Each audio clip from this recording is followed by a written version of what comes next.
Cumprimento os amados com a paz do Senhor. Estamos dando início a mais uma videoaula da nossa lição de adultos. Hoje nós temos aqui a nossa sexta lição, dia 6 de fevereiro de 2022. Acontecerá a nossa aula presencial na sala da escola dominical. Nesta lição temos como objetivo e propósito mostrar que a Bíblia é um verdadeiro guia para a nossa vida. É dizer que quem põe em prática seus ensinamentos será considerado um verdadeiro sábio. A Bíblia é um livro divino que nos ensina a sabedoria de todas as áreas da vida. Neste livro está presente o que precisamos para viver de maneira a que glorifiquemos ao Senhor. Que os nossos amados professores e alunos da escola dominical possamos tirar o maior proveito deste tesouro de sabedoria que é a Bíblia Sagrada. Vamos à nossa aula. Nosso texto áureo está em Salmo 119, verso 105, um verso muito conhecido por todos, amados, que nos diz o texto: lâmpada para os meus pés é a tua palavra e luz para os meus caminhos, ou para o meu caminho. A Bíblia é um guia seguro para a nossa caminhada cristã. Alicerçados nos ensinos da palavra de Deus, somos instigados a viver com sabedoria e prudência, o que é necessário à vida de todo ser humano até a sua conclusão, até o seu final. Nossa leitura bíblica em classe, nós encontramos aqui no Salmo, capítulo de número 119 e versículo de número 97 ao verso 105. Que diz o primeiro versículo: ó quanto amo a tua lei, é a minha meditação em todo o dia. Eu vou citar apenas esse versículo. Os amados poderão prosseguir com a leitura bíblica em sua própria casa. Esse texto nos é suficiente para o início. Quando o salmista escreve: ó quanto amo a tua lei, é a minha meditação em todo o dia. Esse versículo me faz lembrar do Salmo 1, versículo 2, que diz: antes, o seu prazer está na lei do Senhor, e na sua lei medita de dia e de noite. Veja que nos dois textos aparece o sentimento. Num aparece o prazer. No primeiro versículo do Salmo 119, versículo 97, aparece o amor. Ó quanto amo a tua lei, é a minha meditação em todo dia. O que deixa claro para a gente que, se não amarmos a palavra de Deus, não haverá também o sentimento de prazer. Consequentemente, sem amor e sem prazer, não haverá meditação, não haverá profundidade na leitura do texto bíblico. Nosso capítulo inicial fala sobre a Bíblia como um alicerce para a vida. Mas antes vamos introduzir dizendo que a Bíblia, quando obedecida, torna-se um verdadeiro guia para o viver cristão. Mas o que significa guia? O que quer dizer essa palavra guia? Guia refere-se a alguém que conduz, que dirige, que mostra o caminho, alguém que dá uma direção moral, intelectual, espiritual. No caso da palavra de Deus, ela, quando aceitamos, guardamos no coração, como disse o salmista, no Salmo 119, versículo 11, escondi a tua palavra no meu coração para não pecar contra ti, ela dirige, ela nos mostra o caminho. Por isso que aparece no verso 105 a palavra de Deus como lâmpada, como luz, porque ela nos mostra o caminho correto, mostra os obstáculos para que nos desviemos deles, mostra os buracos, os abismos, para que a gente passe de largo com temor e com sabedoria. Cristo nos adverte ao exame das Escrituras, porque nelas estão reveladas as palavras da vida eterna.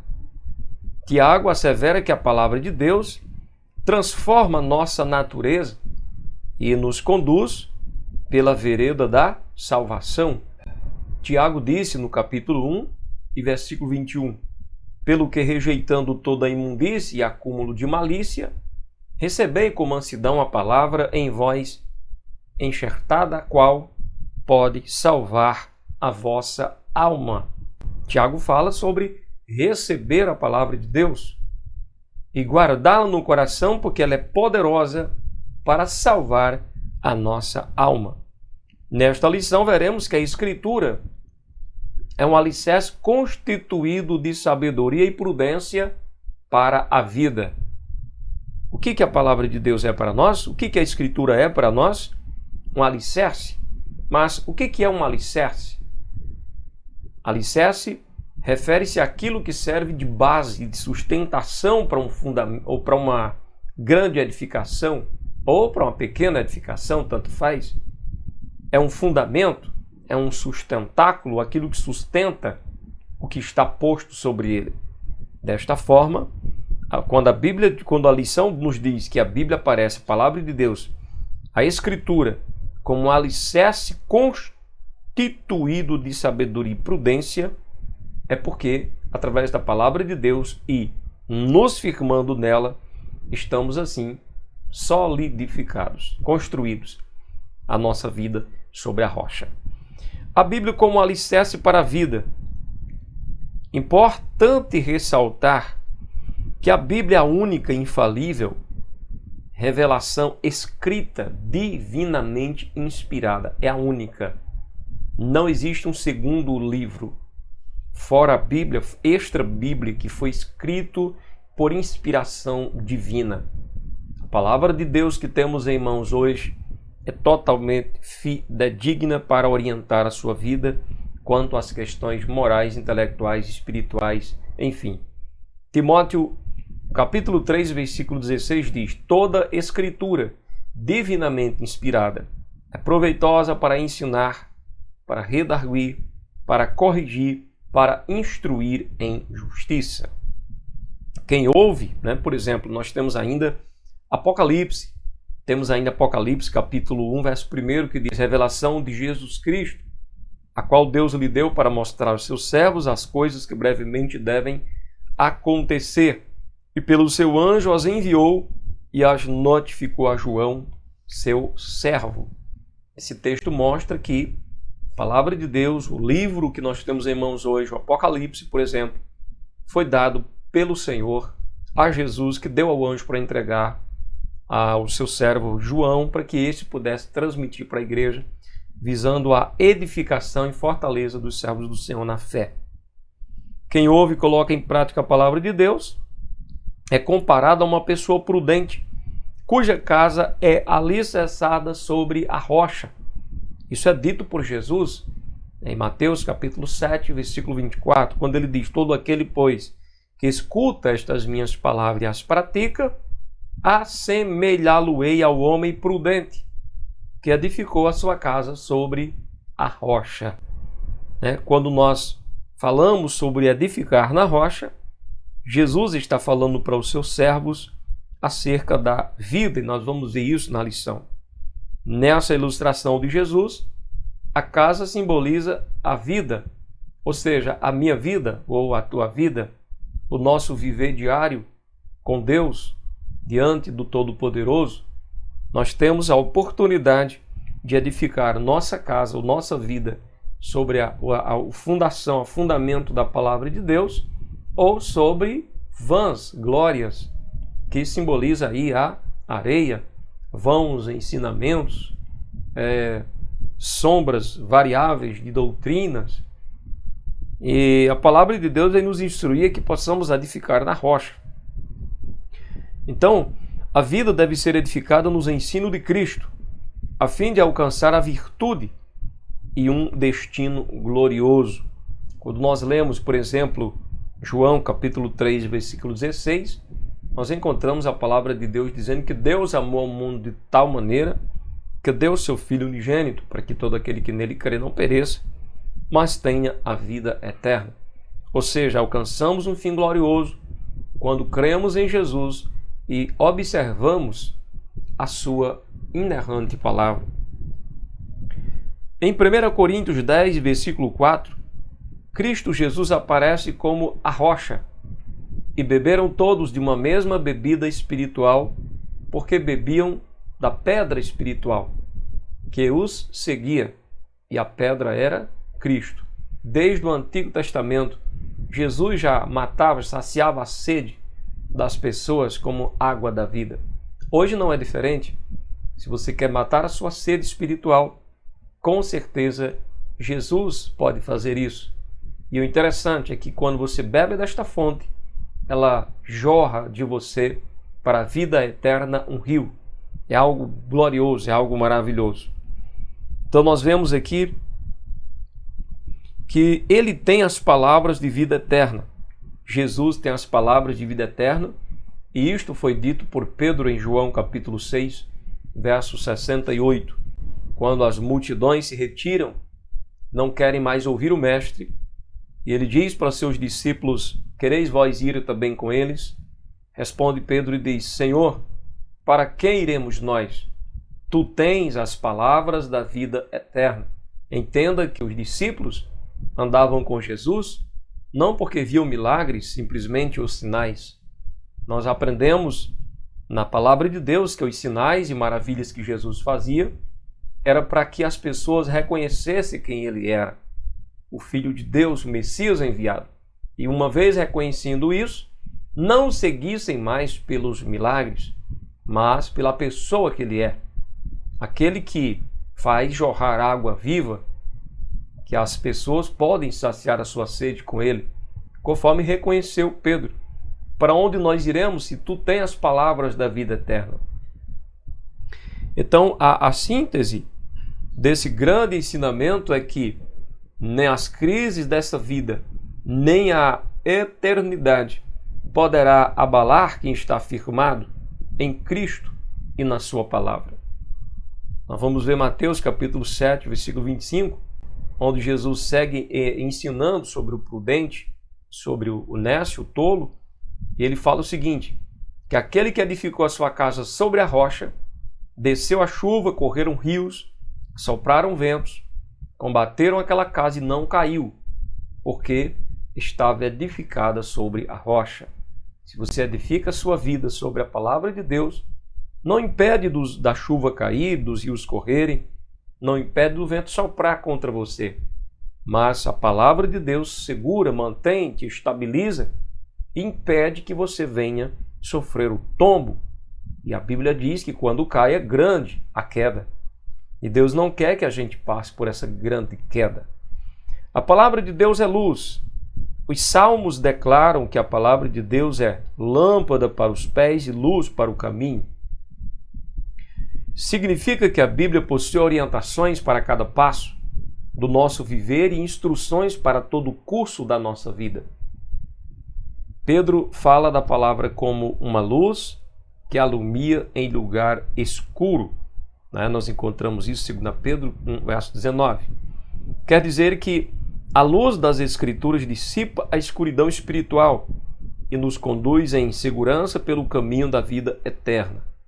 Cristo disse, em João 8,12, eu sou a luz do mundo, quem me segue não andará em trevas. Veja que o homem não consegue andar na luz pela sua intelectualidade, ele não consegue andar na luz pelo seu grau de instrução, ele não consegue andar na luz pela sua esperteza, mas por reconhecer Jesus como o Messias, o Filho de Deus, o enviado, e por nele crer de todo o coração, por guardar a sua palavra no seu coração e sobre ela edificar a sua vida. Jesus diz, aquele que me segue não andará em trevas, mas terá a luz da vida. E Paulo ensina que devemos andar como filhos da luz. Efésios 5, verso 8 está escrito, porque no outro tempo ereis trevas, mas agora sois luz no Senhor. Andai como filhos da luz. Isto é, devemos andar afastados da prática do pecado. 1 João capítulo 3, versículo 6. Acompanhe a leitura. Qualquer que permanece nele não vive pecando. qualquer que vive pecando não o viu nem o conheceu. Por que que o texto diz isso? Porque João, quando escreve o Evangelho, capítulo 8, versículo 32, ele diz: e conhecereis a verdade, e a verdade vos libertará. Ou seja, se você foi liberto, você não pode viver pecando. Você não pode ser um praticante do pecado. Por quê? A verdade já te libertou. A palavra da verdade, que é luz, já te iluminou o suficiente para que você pudesse desviar dos caminhos tortuosos. Veja bem. Terceiro subtópico, a palavra de Deus é imutável. Tendo a inspiração divina como pressuposto, ratificamos ou confirmamos novamente que a palavra de Deus é a nossa autoridade final de fé e prática. 2 Pedro 1,21, é necessário citarmos o que diz: porque a profecia nunca foi produzida por vontade de homem algum, mas os homens santos de Deus falaram inspirados pelo Espírito Santo, que deixa claro que a palavra de Deus que temos em mãos não é de origem do sentimento, do pensamento humano, mas da direção, do direcionamento, do soprar, do mover, do agir do Espírito do próprio Deus. A Bíblia difere de outros livros porque seus ensinos são fidedignos e confiáveis. Não erram e não falham. Desse modo, o texto bíblico permanece inalterável. Capítulo Marcos 13:31 está escrito: passará o céu e a terra, mas as minhas palavras não passarão. Por consequente, os princípios bíblicos têm aplicação hoje, assim como o tivemos antigamente. Os padrões da ética e da moral cristã não sofreram ou não sofrem mudanças. Portanto, os valores cristãos são permanentes, pois a fonte de autoridade também é permanente, não muda. Assim sendo, o comportamento e o caráter do cristão se alicerçam nas doutrinas bíblicas. Efésios 2:20 diz: edificados. Todo aquele que segue Jesus está edificado. Sobre o quê? Sobre o fundamento dos apóstolos e dos profetas, de que Jesus Cristo é a principal pedra da esquina. Que fundamento é esse? Jesus e os seus ensinamentos. Se estamos edificados em Jesus e sobre os seus ensinamentos, então entendemos que a moral e o caráter deste reino é inalterável, porque Deus não se corrompe, não se consome com o tempo, permanece o mesmo. Então, nós vamos ao capítulo 2. A Bíblia nos torna pessoas sábias. Isso é muito interessante. Conceito de sabedoria. O substantivo hebraico para sabedoria é norman, e o seu correspondente em grego é sophia. Ambas as palavras têm um sentido de habilidade, experiência e qualidade de quem é sábio. A obra teológica sistemática, uma perspectiva pentecostal, assegura que a sabedoria reúne o conhecimento da verdade com a experiência do cotidiano.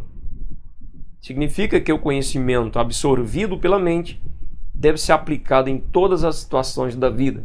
Deixa eu sintetizar para você. O que esse texto quer dizer é que é importante que recebamos o conhecimento e logo o coloquemos em prática. E isso gera sabedoria. Conhecimento em prática é sabedoria. Não há desperdício nenhum.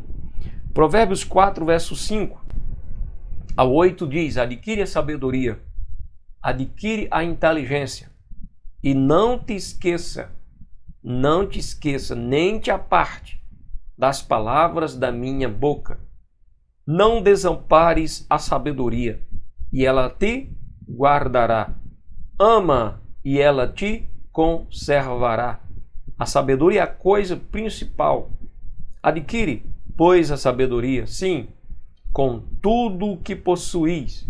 Adquire o conhecimento. Exalta, e ela te exaltará.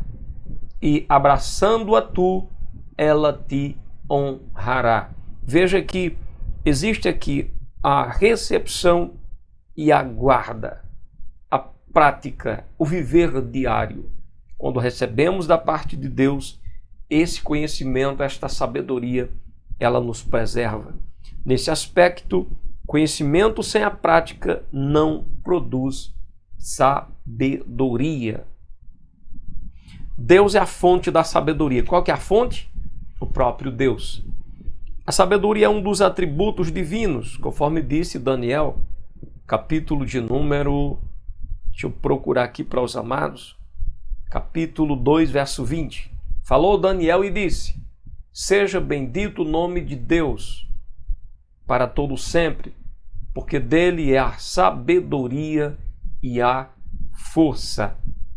Por isso que Tiago escreveu, dizendo: se alguém tem falta de sabedoria, peça a Deus, que a todos dá liberalmente, sem lançar em rosto, em face.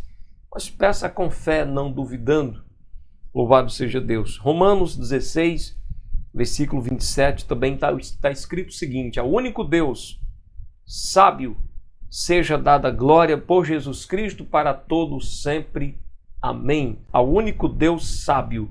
Veja que o nosso Deus é um Deus sábio, é dele que emana toda a sabedoria. Portanto, Deus é a fonte da sabedoria. Provérbios 2 e 6 está escrito: porque o Senhor dá a sabedoria, e da sua boca vem o conhecimento e o entendimento. Tudo vem do Senhor nosso Deus. Por isso que Provérbios também recomenda e aconselha, dizendo: não te estribes no teu próprio entendimento, porque o entendimento do homem não é o entendimento de Deus, assim como o caminho do homem não é o caminho de Deus, o pensamento do homem não é o pensamento de Deus. Nossos caminhos, pensamentos e mentalidades são tortuosos devido aos efeitos da queda, porém os pensamentos, entendimento e caminho de Deus é pleno, reto e perfeito. Por isso, quando o homem anda tortuoso, mas ele recebe de Deus a orientação, ele passa a andar reto, por causa que Deus é reto. Então a sabedoria divina é inescrutável. Toda a sabedoria dos santos provém da parte de Deus. Em resumo, visto que Deus é a verdadeira sabedoria, as suas palavras e seus atos são igualmente sábios. Nesse sentido, todos que vivem de acordo com os preceitos da palavra de Deus são considerados pessoas sábias. 1 Coríntios, capítulo 2, versos 6 e 7, que diz: todavia falamos sabedoria entre os perfeitos, não porém a sabedoria deste mundo, nem dos príncipes deste mundo que se aniquilam, mas falamos a sabedoria de Deus, oculta em mistério, a qual Deus ordenou antes dos séculos para nossa glória. Jesus é a sabedoria de Deus, e os seus ensinos também é a sabedoria de Deus para as nossas vidas. O temor é o princípio da sabedoria. Isso é muito importante levar em consideração. A Bíblia registra que o temor do Senhor é o princípio do saber. Provérbios 1 e 7 vai dizer para nós que o temor do Senhor é o princípio da ciência. Os loucos desprezam a sabedoria e a instrução. A frase temor do Senhor não significa ter medo de Deus, mas expressa reverência e também adoração. Deuteronômio 10, verso 12 diz: agora, pois, ó Israel, que é o que o Senhor teu Deus pede de ti, senão que temas o Senhor teu Deus, que andes em todos os seus caminhos e o ames e sirvas ao Senhor teu Deus com todo o teu coração e com toda a tua alma. O dicionário Wycliffe, ele traz para a gente uma informação um pouco mais completa sobre o temor, sobre um temor santo ao nosso Deus. Ele diz que significa ter grande temor ou respeito pela majestade e santidade de Deus, é uma reverência piedosa. Davi fala deste temor como sendo limpo e puro. Jó e o salmista se referem ao temor como a base ou o início de toda verdadeira sabedoria. Esse temor é dado por Deus e permite que o homem respeite a autoridade de Deus, obedeça aos seus mandamentos e também se desvie do mal e busque constantemente a santidade. Os gentios convertidos ao judaísmo que criam em Deus eram chamados de tementes a Deus. Aí nós temos algumas outras definições sobre temor, né? Chega ao ponto de falar sobre um temor que realmente se refere a medo, a pavor, mas esse tipo de temor não é um temor que transforma a vida do homem. O temor de Deus que transforma a vida do homem é o temor reverente, é a reverência, o respeito pela grandeza e pela autoridade do nosso grande e eterno Pai Celestial. Então essa atitude é o preceito pelo qual se inicia a sabedoria. O temor a Deus produz entendimento. Romanos 12, nós vamos ler aqui, versículo 1 vai dizer assim para a gente: rogo-vos, pois, irmãos, pela compaixão de Deus, que apresenteis o vosso corpo em sacrifício vivo, santo e agradável a Deus, que é o vosso culto racional. E não vos conformeis com este mundo, mas transformai-vos pela renovação do vosso entendimento, para que experimenteis qual seja a boa, agradável e perfeita vontade de Deus. Veja a reverência, veja o respeito, né? Rogo-vos, pois, irmãos, pela compaixão de Deus, que apresenteis o vosso corpo em sacrifício vivo, santo e agradável a Deus. Nós só apresentamos aquilo que é agradável ao Senhor, santo, quando nós reconhecemos, entendemos e compreendemos, estamos dispostos a dar ao Senhor a honra que Ele merece receber através de cada um de nós. Então, por meio da obediência às Escrituras, os cristãos passam a viver como pessoas sábias. Um bom temor, um bom comportamento diante de Deus nos leva a mudar, a compreender, a ter a mente transformada, nosso entendimento renovado. Aí sim experimentaremos a boa, agradável e perfeita vontade do nosso Pai. Efésios 5, verso 15 diz: portanto, vede prudentemente como andais, não como nécios, não como loucos, mas como sábios. Os sábios são aqueles que temem a Deus e se desviam daquilo que é mal. Em contraste, os que rejeitam ao Senhor e a sua palavra permanecem na ignorância, permanecem na tolice. Quarto, quais são os benefícios da sabedoria? O salmista declara que o ato de meditar na palavra de Deus o tornou mais sábio do que todos à sua volta. Veja que informação importante. O ato de meditar na palavra de Deus o tornou mais sábio, louvado seja Deus, do que todos, né, que existiam ali em sua volta. Vamos ler o texto. Diz o seguinte: tu, pelos teus mandamentos, me fazes mais sábio que meus inimigos, pois estão sempre comigo. Tenho mais entendimento do que todos os meus mestres, porque medito nos teus testemunhos. Sou mais prudente do que os velhos, porque guardo os teus preceitos. Aqui há um elo de relacionamento do homem com as palavras de Deus. Não é um relacionamento vazio, não é um cumprimento de regra por obrigação pessoal. Não é o homem chegar na igreja, a mulher chegar na igreja: eu tenho que fazer isso porque eu tenho que fazer isso, senão eu vou ser reclamado pelo outro homem. Não. É você viver para a glória de Deus. É você ter consciência: eu sou propriedade de Deus e Deus existe. E Deus é galardoador daqueles que o buscam. Eu vou agradar ao Senhor porque é a pessoa mais importante da minha vida.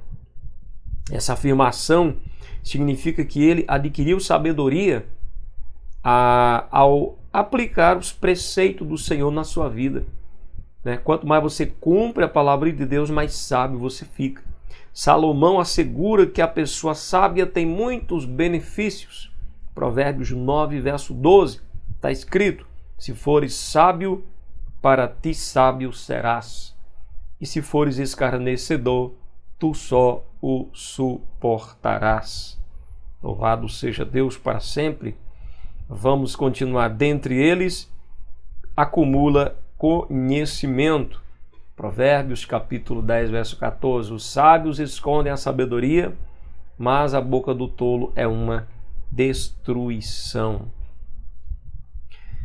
O sábio também é o ganhador de almas.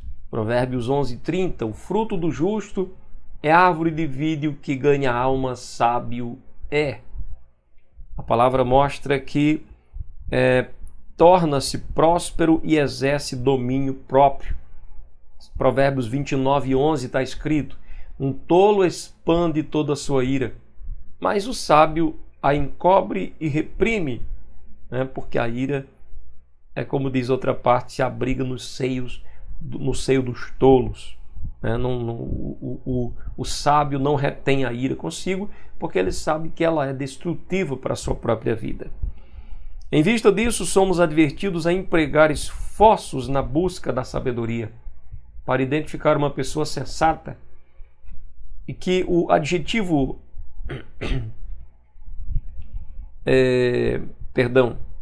em vista disso, somos advertidos a empregar esforço na busca da sabedoria. Findamos aqui esse tópico. Capítulo 3 e último: a Bíblia e a prudência para a vida. O conceito de prudência. O dicionário Wycliffe esclarece que o termo hebraico arum é usado no sentido positivo para identificar uma pessoa sensata, conforme aparece em alguns versículos de Provérbios, e que o adjetivo grego sinetos enfatiza uma decisão inteligente. Já o dicionário Vine destaca que o substantivo grego pironesis e suas declinações denotam sabedoria prática, e que sinesis sugere avaliação que precede a ação. Resumindo toda essa questão técnica, vamos tirar a questão técnica e apresentar para vocês o que o texto quer dizer. Em termos gerais, a prudência, o cuidado, é a virtude que evita ações temerárias, ações desastradas. Nesse aspecto, com cautela e bom senso, uma pessoa prudente é capaz de discernir e fazer a escolha correta. Quando agimos com imprudência, por exemplo, com pressa, com precipitação, nos damos mal. Isso já aconteceu com você, isso já aconteceu comigo, e vamos orar a Deus e pedir ao Senhor para nos tornar mais sábios, para que a gente possa errar menos. Vamos ler aqui o versículo de Deuteronômio 30, verso 19, que diz assim: os céus e a terra tomo hoje por testemunhas contra ti, que te tenho proposto a vida e a morte, a bênção e a maldição. Escolhe, pois, a vida, para que vivas tu e a tua semente.